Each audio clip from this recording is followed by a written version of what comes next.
Everybody. Sorry it's taken me so long to get this going. I'm going to read you chapter 20 of Virginia Giuffre's book, Nobody's Girl.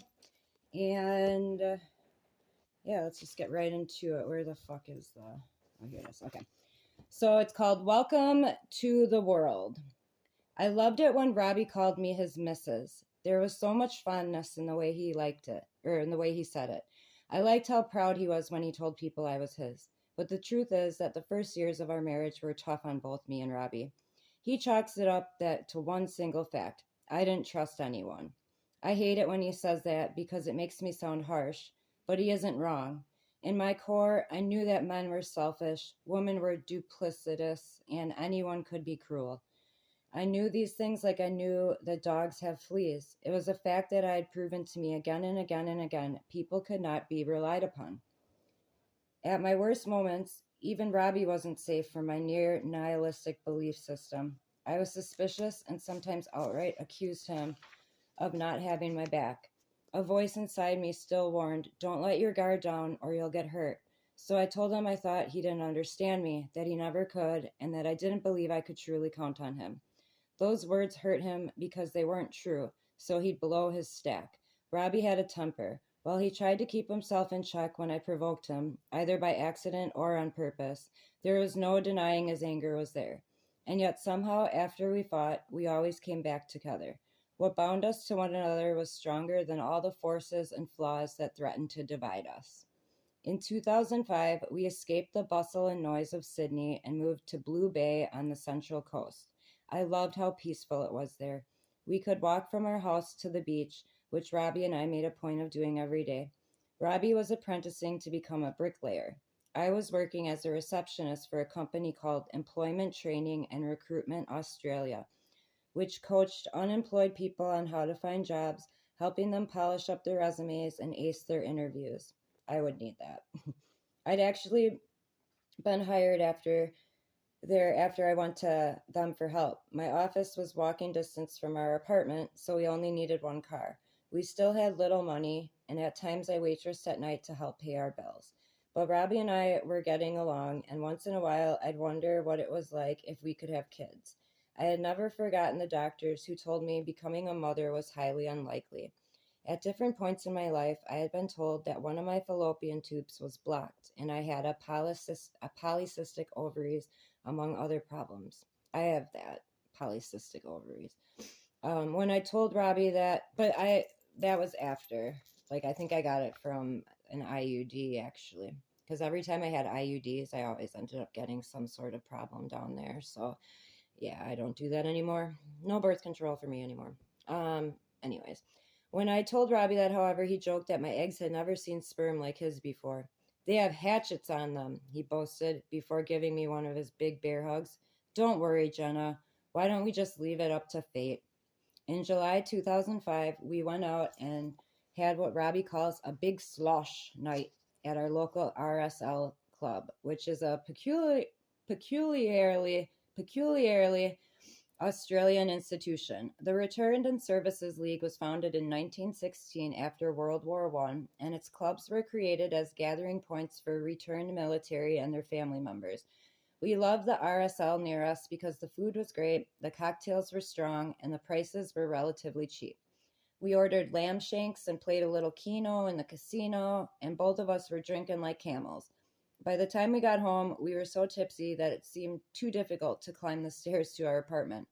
So we lay down in the grass in front of our building and took turns pointing out stars and constellations we thought we knew the names of. My head was spinning, and we were laughing and rolling around on the lawn when suddenly I said, "You know what? I haven't had my period in 2 months or so. That's a little weird." Robbie lifted his head up. "Hatchets," he said, then flopped back down. The next day, I bought an at-home pregnancy test, which came back positive. I didn't believe it. After two more said the same thing. However, I went to the doctor, who took some blood and pronounced me 7 weeks pregnant. Still doubtful, I wasn't convinced until the doctor performed an ultrasound and I saw the baby's tiny heart beating.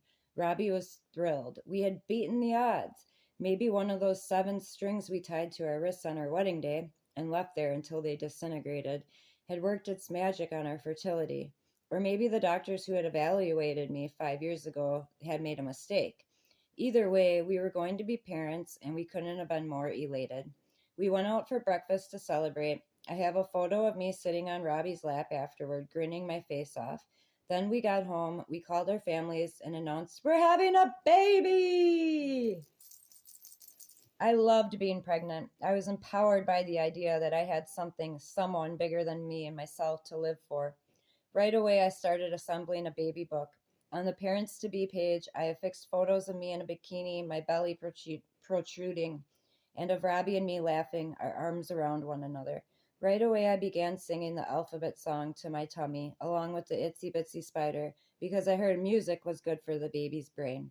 It is. I sang, danced, music, true crime, Disney, a little bit of Disney movies. My mom told me, "Kate, you can't be watching Dateline. Gotta watch something nice." So Disney she recommended, but whatever. Anyways, I won't get into that. But anyways, one night, right around my due date, Robbie was still at work when I felt sudden dampness in my underwear. I was scared. Was something wrong? In a panic, I called a friend who immediately came over and ferried me to the hospital. It turned out I had just lost my mucus plug, a gross sounding thing that I'd never heard of before. But my water hadn't broken yet. Robbie's bricklaying job was an hour and a half away, but he would have plenty of time to get to the hospital. I had about 20 hours of grueling labor ahead of me. I got there, let's see. We got there at like 6:15, 7:15ish. I was induced around 9 in the morning, and then I really like didn't start like moving along until like it was probably like 4 in the afternoon. And then it took me 25 minutes to push my daughter out. Like I was ready. And it was one of the best days of my life. I still remember it like it was yesterday. Anyways, so it's awesome that she got pregnant. One Thursday in February 2006 at 7:34 p.m. Oh, weird. My daughter was born at 5:25 p.m. Robbie and I welcomed our first child, an 8.5-pound boy we named Alexander Anthony Giuffre. I was over the moon about him and felt great physically, so we brought him home the next day. In his baby book, I would soon record his top percentile APGAR test scores, his eye color blue-green, and his hair color light brown. On the page marked "Welcome to the World," I wrote, "Alex came out just perfect." About a week after I gave birth, we moved closer to Robbie's parents, to a little house in Bass Hill, just west of Sydney. Now we can begin calling them simply Nana and Nono, which is Italian for grandma and grandpa. Or Nana and Nano? Yeah. Meanwhile, it turned out that one of my grandmas, Shelley, had left me not just furniture, but also a little money when she passed. I used it to fix up a baby blue nursery with Winnie the Pooh motif, a Pooh Bear carpet, and stickers of Piglet and Eeyore on the walls. Robbie refurbished a white crib, a hand-me-down from his sister Angie, and I hung a frilly white curtain around it. I wanted Alex to feel loved. We were nervous parents at first. Alex was hungry all the time, but he fussed a lot, and I worried he wasn't getting enough nutrients from my breastfeeding. It turned out Alex had colic, and he woke half a dozen times in the night for the first 2 months. Only Robbie could get him to stop crying by turning him face down and pressing his palm into poor Alex's distended belly. Exhausted and worried about not meeting Alex's needs, I was constantly asking Robbie's mom and sister for advice. But wow, how happy Alex made me. "You are truly a special boy," I wrote in his baby book when he was 1 month old. "You have no idea what you mean to your father and I, and what you have done to bring such closeness to the family." At 9 weeks old, he smiled. "I love being your mummy," I wrote. Watching Alex grow was like medicine for me. I adored every inch of him, but there was something else too. Alex made me feel essential. He depended upon me. And the simple fact that I mattered so fundamentally to him gave my life purpose in a way nothing else had before.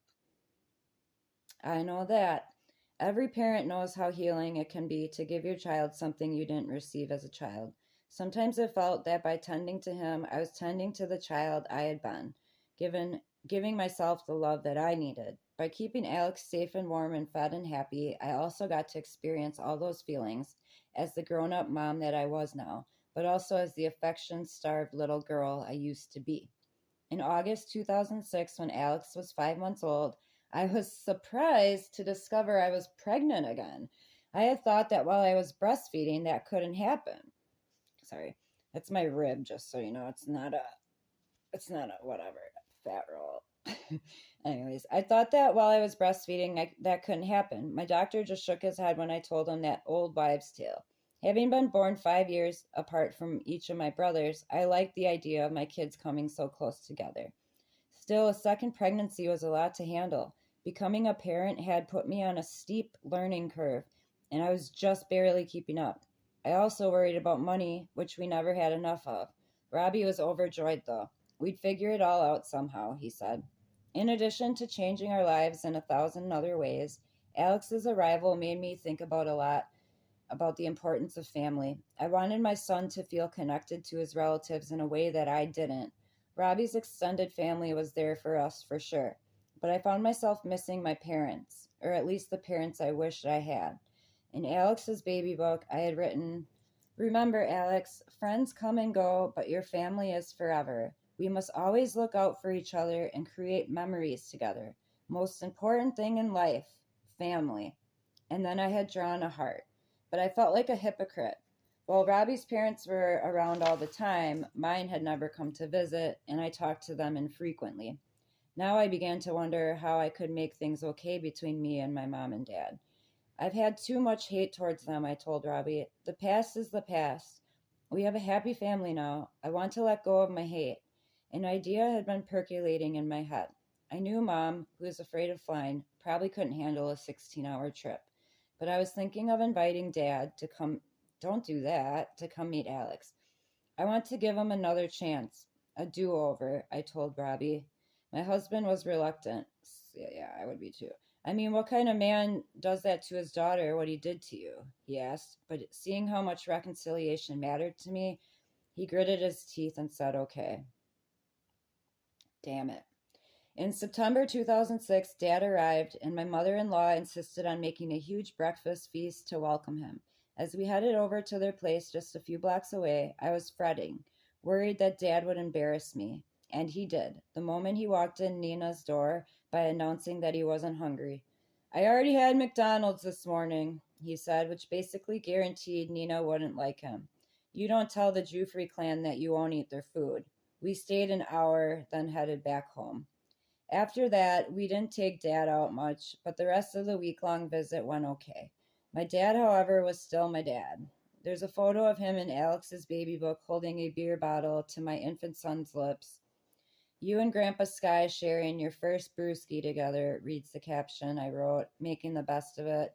Dumb. Today, though, I see the inappropriateness of my dad's behavior as well as how triggering it was for me. Forcing an adult beverage on a baby, even in jest, isn't the same as forcing adult sexuality on a child, but it's rooted in similar logic. Adults have the power to manipulate small children, who don't yet have the capacity to make their own choices. Sometimes it seemed as if my dad enjoyed doing things that were taboo, if only to watch how others would react in horror or chagrin as he pushed past boundaries. But I so wanted for us to be a tight-knit family that I let it slide. Maybe that's why it meant so much to me. In contrast to my dad, the man I'd married was proving to be a devoted father. For example, when Alex was 7 months old, he was suddenly determined to learn how to walk. He would use a coffee table or a chair to hoist himself up to standing position. Then he'd look around for help. That's when Robbie figured out how to loop a roll-up bath towel under Alex's arms like a harness to show our son what walking felt like. Together, we often took Alex to Homebush Bay Aquatic Center, where we could soak in the whirlpool, and to Featherdale Wildlife Park, which is home to the world's largest collection of Australian wildlife. Alex loved to go to Featherdale to pet the kangaroos and the wallabies.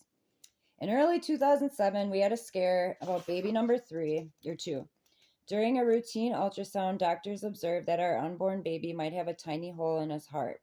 I remember the doctor counseling Robbie and me about what that would mean for our family. Perhaps several surgeries with no guarantee of success, and he suggested we consider aborting. You're young and healthy, he said. You can just try again. But we were several months along. I felt as big as a house, and our baby in utero had already won a place in our hearts. Think about it, the doctor urged us. But Robbie and I told him no. This child was ours, and we would love him or her no matter what. Having been told wrongly that I wouldn't ever have kids, I felt that any child that I carried inside me was a gift. True that. All right. Alex was taking a nap one afternoon in 2007 when the phone rang. I picked it up. I would have known the British accent on the other end of the line anywhere. Hi, how's life? Maxwell cooed, and my heart lodged in my throat.